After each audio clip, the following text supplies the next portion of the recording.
Oh shit, that's a lot of them! Oh fuck, I'm out! Mortar! Mortar! More mortar! He's gonna stop his enemies with his dragon power. Dragon teeth, dragon tail, burning dragon fire. Real live wire, American dragon. War Z came out for free about a month ago and recently had an update. With all the new players, I found a guide for Horde Mode was necessary. Here are all of the breaching charge locations. There are 5 spawn points on the terminal side, and there are 5 more spawn points on the hangar side. There's one on this couch. Another in the left room on this shelf.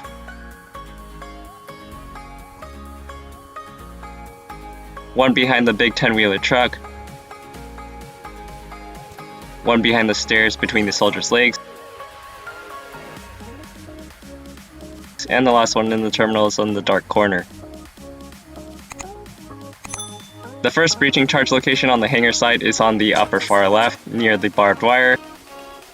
The next is on the upper far right, near the other barbed wire. The next 2 are on the lower left, one near the barbed wire in the tunnel, and the other in the little office on the shelf. The last one is in the middle room on the lower right. Here are all of the breaching container locations. There are 5 worth 100 points each for a total of 500 points. The 100 points goes to whoever picks up the box inside the container. So if you have an exterminator on the squad with the ability to duplicate defense kits 10% of the time, you should let them grab the boxes. There's one back where the gate is on the left. There are 2 on the terminal side. One in the far back. And one on the far right. Another container is between the terminal and the hangar.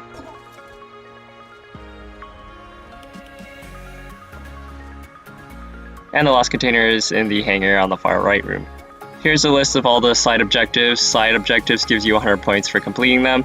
The points are split among the players. Here are some of the useful tips for some of the more difficult to complete side objectives. Feel free to pause the video and read them. Note that the side objectives may or may not be worth doing. Capturing the zone can be very costly as your squad may take a lot of damage if the zone is in a poorly defendable location, since medkits are the most expensive things besides the gate's health. But if you're desperate for points, completing a side objective gives you the points immediately upon completion. So if you don't have points to buy a defense kit that broke down, completing the side objective might be the key to getting to the next wave.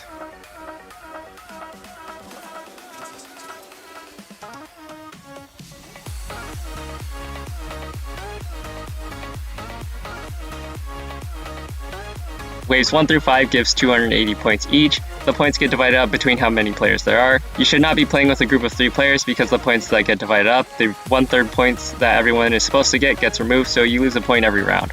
Waves 1 through 5 are really easy. Your entire group can just cover the right side and defend this choke point. Just watch out for gas bags jumping off the roof or infectors coming from the back that don't step onto the electric grid.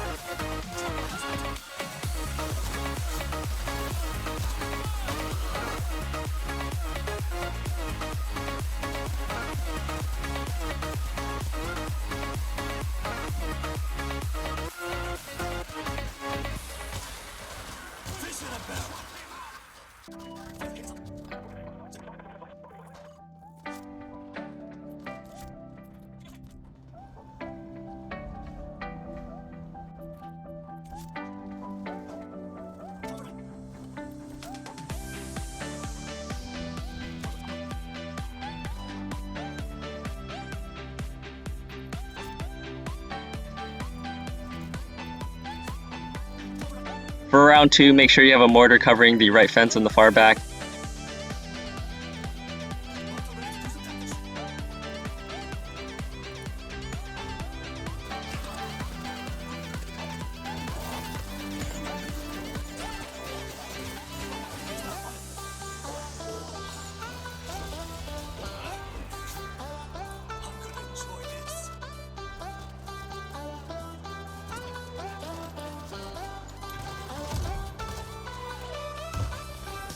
For round 3, make sure you have a mortar covering the left fence in the far back. Before we start round 3, let me quickly show you all the item spawn locations in the terminal side.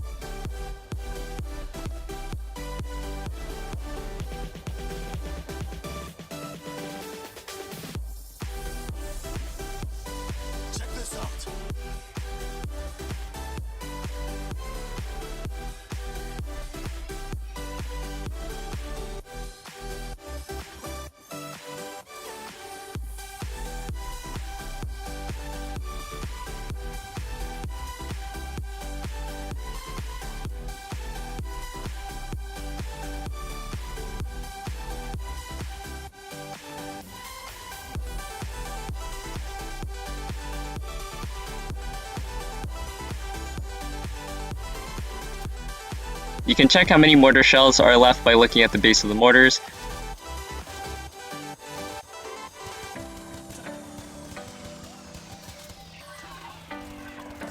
On wave 3 and onwards, you need to continuously check the fences under your defense positions, as zombies will start to attack them. Look, there he is! Everyone hold! He's targeting us! Prepare to charge! Roll over him with your mouse cursor! And... right click!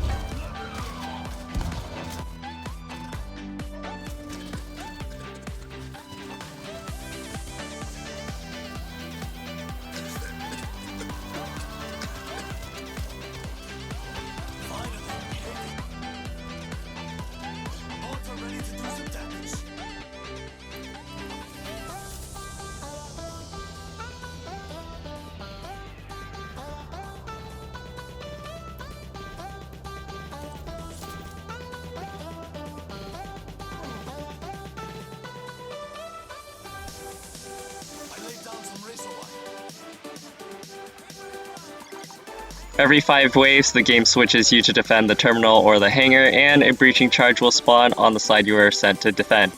You can use all of the time it says to relocate before the actual wave prep time starts, so don't feel rushed. Wave 6 to 10 gives 280 points each. If you haven't put any auto turrets or electric grids to protect the gate, now would be the time to do so, since there's almost always zombies that reach the gate by going through the bottom right hallway that you can't shoot through from the safety of the bridge. These 2 electric grids and this auto turret that watches both of them will give you the peace of mind you need to focus on the bulk of the zombies so that all of your other defenses don't go down, which would cost you hundreds of points.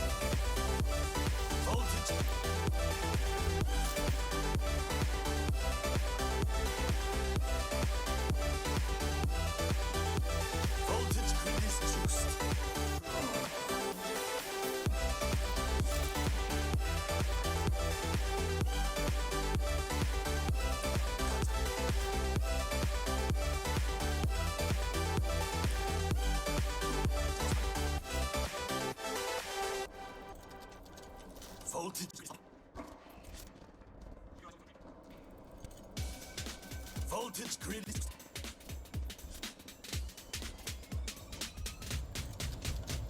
Voltage grid is...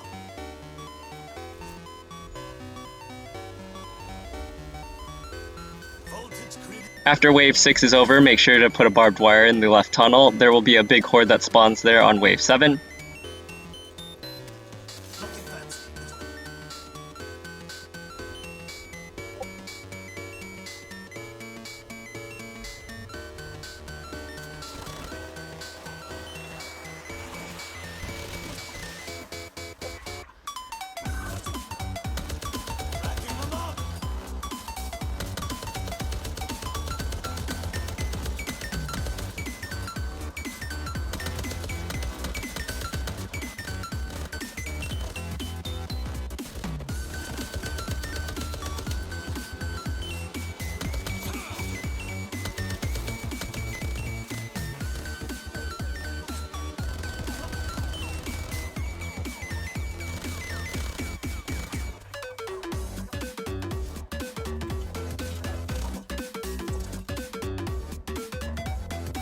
Before wave 8 starts, let me quickly show you all of the item spawn locations on the hangar side.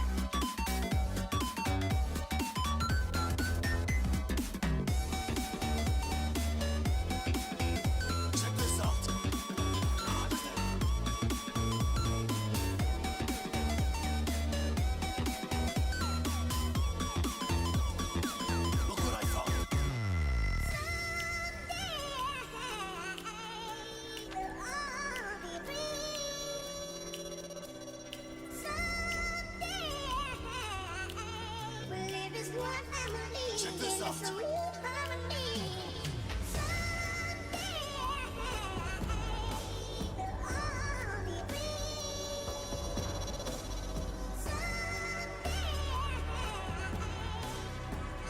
Look what I found. Check this out.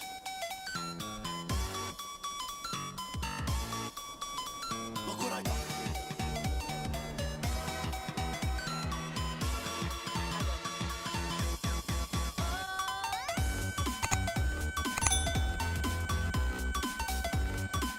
The hangar is pretty large. Instead of running around to see what needs to be fixed, buying defenses will show you the outlines of what needs to be repaired. If you have enough to buy something else, the difference will be refunded or taken out depending on the cost of the two items. After every round, check the doors to make sure they are closed. If a bomber is there, it'll help you get an easy headshot to make them yellow and get free weapons. Waves 11 through 15 gives 240 points each. If you're in a party, now would be the time to split up into 2 groups of 2. Before one of the groups can hold the left side, make sure there are at least 4 electric grids there. A couple of auto turrets watching these electric grids will also give them the peace of mind to focus on the main hordes and use mortars. All 3 of the mortars on the left side are highly valuable if timed correctly.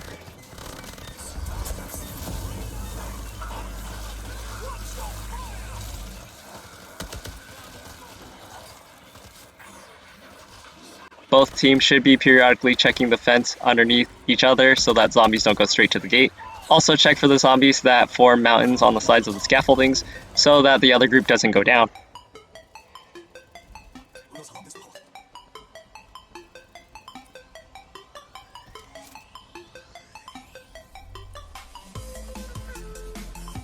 Wave 16 through 19 gives 240 points each, Wave 200 gives 200 points, and it just keeps going down from there. These waves in the hangar get much heavier besides the regular defenses from waves 6 through 10. I recommend buying the big barbed wires in the front of the 2 sides of the car, and restore traps in the other tab in the main station.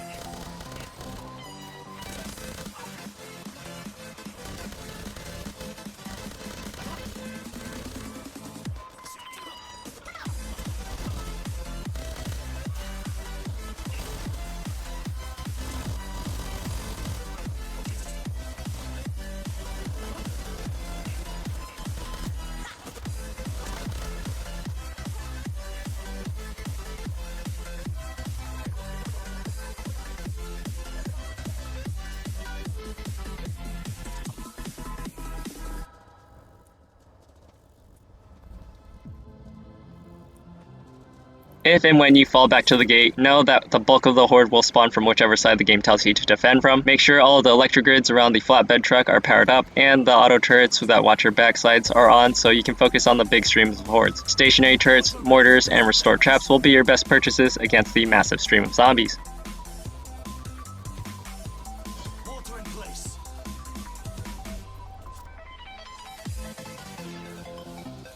Voltage grid is juiced.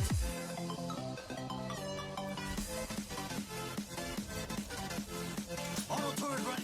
If you're playing just to level up classes, the sweet spot for experience per time spent is waves 20 to 25. But if you want to try hard and get to the highest wave possible, you'll need a well-balanced team. A good team build consists of a medic, an explosive ammo build fixer, an MGL-centered Hellraiser, and a fire claymore build exterminator.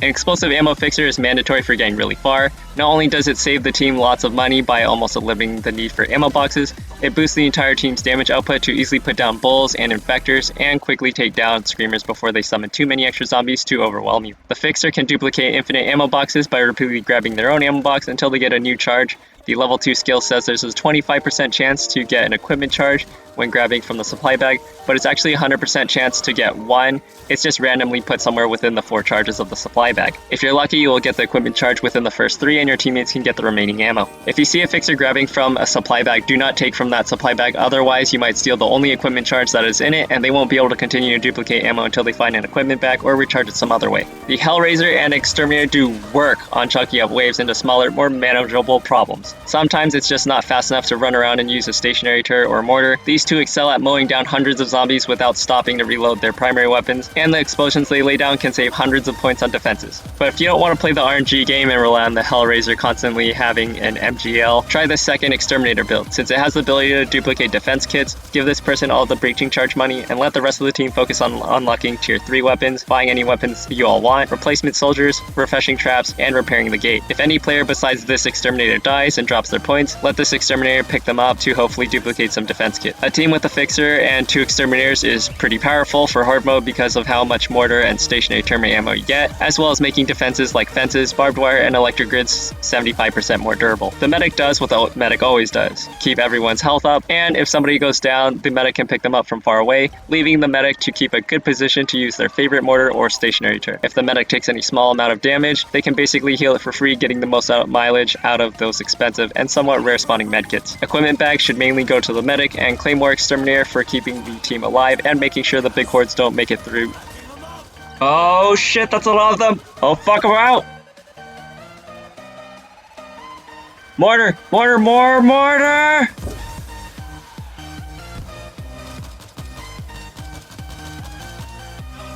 Oh fuck. Looks like that's about as far as I can go as a solo level 1 Exterminator.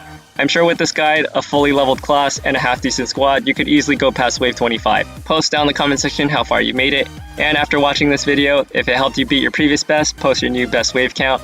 That's all for this video. If you liked it, please leave a like, share it with your friends, and subscribe for more content. If you would like to slay zombies together, join my Discord, and thank you all for watching.